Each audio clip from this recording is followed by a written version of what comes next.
Bien, y ahora entramos a nuestro primer tema de vectores, elementos del vector. Pero ¿cuál ha sido el camino que hemos tenido que recorrer para llegar hasta aquí?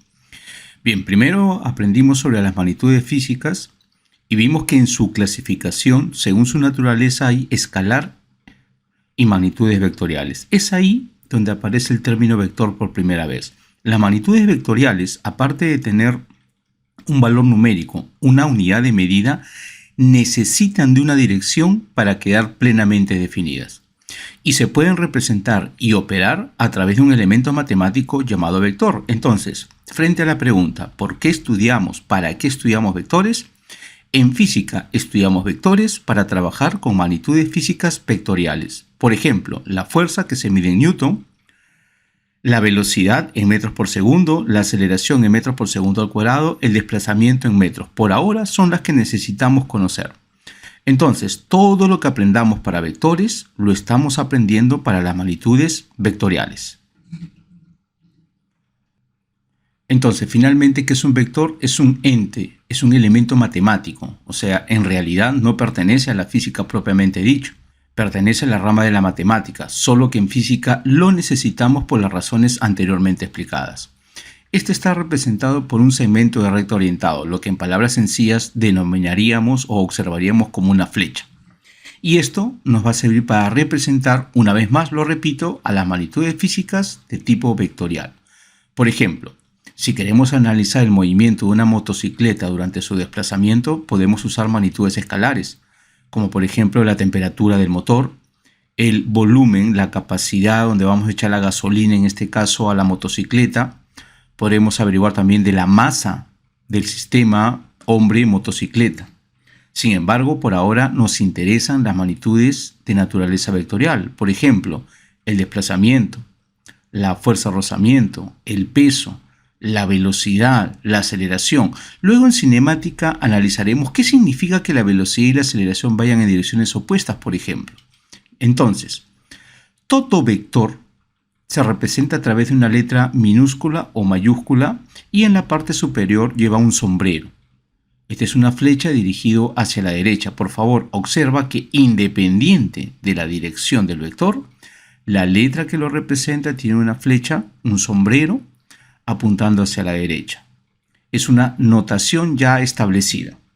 ¿Cómo vamos a leer? Aquí podemos leerlo, por ejemplo, como el vector v o el vector velocidad, el vector a o el vector aceleración, el vector p o el vector peso y así sucesivamente hablando. Ahora, este vector a lo hemos ubicado en un sistema de referencia bidimensional. El vector a tiene dos elementos, por lo tanto también podemos decir que las magnitudes vectoriales tienen dos elementos. La velocidad, la fuerza, el desplazamiento tienen dos elementos. Estos elementos son el módulo y la dirección. El módulo viene a ser la longitud del vector, el tamaño del vector o de la magnitud vectorial de la cual estamos hablando. Por ejemplo, aplicamos un par de fuerzas sobre un objeto de masa m. Si yo te pidiera que compararas ambas fuerzas, bueno, obviamente alguien podría decir que F2, su módulo, es mayor que el módulo de F1 y eso lo puedo ver por el tamaño del vector. Entonces, el tamaño del vector está relacionado con su valor. Por ejemplo, si yo te pidiera que estas dos fuerzas las ubicaras en su respectivo orden, bueno, escogeríamos el de menor valor para aquella flecha de menor tamaño y escogeríamos el de mayor valor para aquella flecha de mayor tamaño. Entonces, el módulo tiene que ver con el valor del vector o de la magnitud vectorial representada. Veamos el ejemplo mostrado. Hablemos del vector A y su módulo. ¿Qué elemento matemático de los que hemos revisado nosotros me permitiría hallar el módulo de este vector? Bien, me viene a la mente dos herramientas matemáticas. Una de ellas sería Pitágoras, porque aquí yo logro visualizar un triángulo rectángulo, cuyos lados son 1, 2, 3, 4 horizontal, 1, 2, 3 vertical. ¿Cómo hago a partir de esta identificación? ¿Cómo hago para calcular el módulo del vector A? Bueno, puedo utilizar Pitágoras. O también identifico que los lados 3 y 4 pertenecen a un triángulo rectángulo notable. ¿Cuál de las dos herramientas me sería más práctica en este momento? ¿Pitágoras o el triángulo rectángulo notable? Bueno, creo que la opción del triángulo rectángulo notable. ¿Por qué? Porque inmediatamente yo puedo ver que este valor es de 5. Pero además, lo que el triángulo notable me da y no me da Pitágoras es este ángulo de aquí, que muy pronto lo vamos a utilizar, que es un ángulo determinado. Ahora, presta mucha atención cómo voy a representar que el módulo del vector A es de 5 unidades, tal como lo acabamos de demostrar. Bien, tengo dos maneras de poder hacerlo.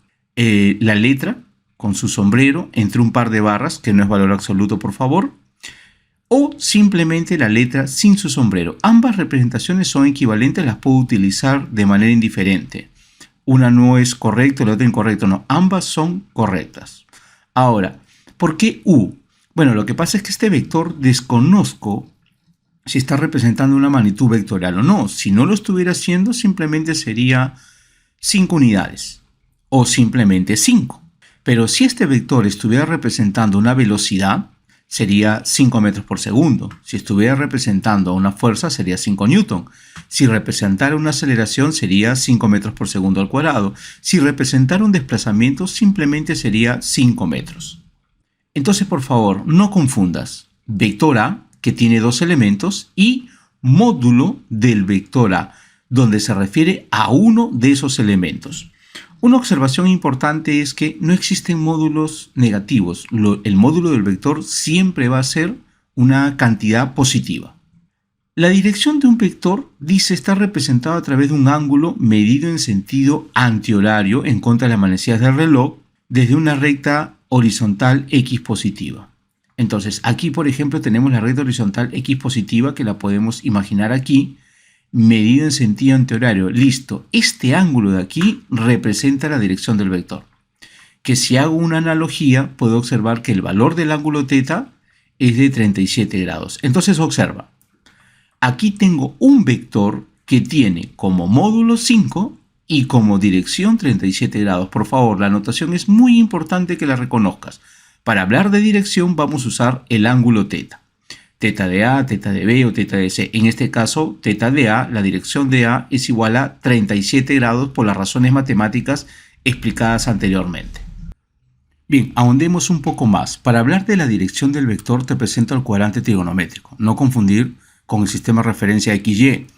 Aquí hablo de ángulos 0 grados, en sentido antihorario 90, en sentido antihorario 180, 270 y aquí sería 360 o 0 grados simplemente. Vamos a hacer uso de este cuadrante trigonométrico para hablar de la dirección de los vectores. Por ejemplo, tenemos 4 vectores aquí. Vamos a decir que la dirección del vector A no es hacia la derecha. Es dirección 0 grados. La dirección del vector B corresponde a 90 grados. Ya no digo hacia arriba. Así como de C no voy a decir hacia la izquierda o de D hacia abajo. De C diré que tiene una dirección de 180 grados. De D diré que tiene una dirección de 270. Y de A, bueno, 360 o 0 como ya habíamos explicado. Tomemos el siguiente ejemplo utilizando la herramienta matemática GeoGebra.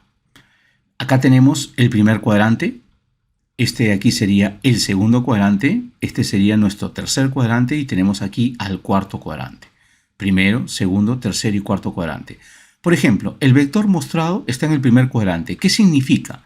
Que su dirección varía de 0 a 90 grados. Por ejemplo, acá tenemos una dirección de 50 que la podemos variar, Por ejemplo, puede ser menor de 50, mira, hasta ser 0 grados y hasta tomar un valor de 90 grados. Es decir, todo vector que se encuentre en el primer cuadrante puede variar su dirección entre 0 y 90. ¿Qué pasa si el vector ahora se ubica en el segundo cuadrante? Ahora tengo una dirección posible que varía de 90 a 180. Por ejemplo, mira, 148, 100, 132. Este vector de aquí ya habíamos visto que tiene dirección 180. Si ubico un vector en el tercer cuadrante, ahora su dirección varía de 180 a 270. Aquí tenemos en el ejemplo, mira, 187, 223, 251, 261, por ejemplo. Y si nos pasamos al último cuadrante, al cuarto cuadrante, su dirección ahora varía de 270 a 360. Por ejemplo, acá tenemos 321, acá tenemos, por ejemplo, 285, perdón. Por ejemplo, tenemos acá 323 y así sucesivamente hablando. Entonces, la dirección de un vector Se determina en sentido antihorario utilizando un ángulo trigonométrico apoyándome en el cuadrante trigonométrico. A ver, veamos un ejemplo de vectores que ya no estén sobre los ejes, sino por ejemplo el vector A, que se encuentra en el primer cuadrante. Su dirección varía de 0 a 90. ¿Será 40 grados la dirección del vector A? No, en este caso para cumplir el requisito de medirse desde el eje horizontal positivo tenemos una dirección de 50 grados. Tomando en cuenta, no olvides que este ángulo de aquí debe ser 90 grados, ya que él era 40, él debería ser 50. Conclusión, la dirección del vector A es 50 grados. Veamos un vector en el segundo cuadrante. Listo, ¿podrá ser 60 grados su dirección? No, porque al encontrarse en el segundo cuadrante debe tener una dirección mayor de 90 y menor de 180. A ver, este ángulo de aquí que nos falta para que cumpla 90 grados debe ser 30. Entonces empiezo. Si hasta aquí la dirección del vector es 90, mira, le está faltando 30 más. Significa que la dirección del vector B es de 120 grados. Veamos un tercer vector. Mira, este se encuentra en el primero, segundo, tercer cuadrante. Su dirección, por lo tanto, es mayor de 180 y menor de 270.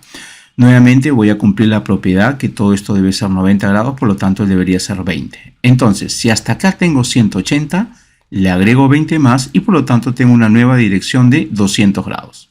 Y por último, si analizamos al vector D, ¿no? Ya sabemos que para completar 90 grados, este ángulo de aquí debe ser 20 grados. Entonces, si hasta acá tenía 90, 180, 270, le agrego 20 grados más y me daría una dirección de 290 grados. Entonces, aquí tenemos ejemplos para vectores que están en el primero, segundo, tercero, cuarto cuadrante. Y aquí vectores que están sobre los ejes. Quiero aclarar que ninguno de estos vectores se ubica sobre alguno de los cuadrantes porque están justo en el límite que los divide.